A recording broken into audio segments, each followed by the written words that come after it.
Welcome to Not Milk Never Milk. Subscribe if you're lactose intolerant. You start by confirming the roll-on is within date and labeled for your child's age. Once done, wash and thoroughly dry the exposed areas you plan to treat so the product adheres. You should always do a 24-hour patch test on the inner forearm and watch for redness. If there's no reaction, you're clear to proceed. Make sure to read active ingredient instructions. They explain protection duration and safety limits.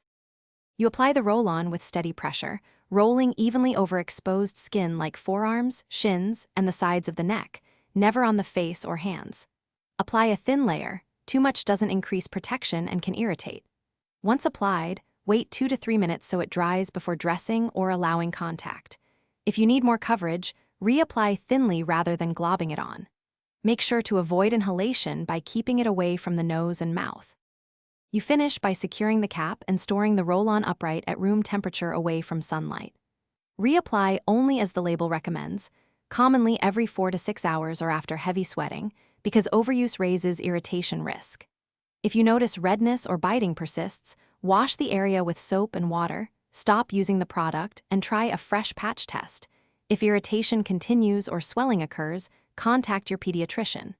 If it seems ineffective,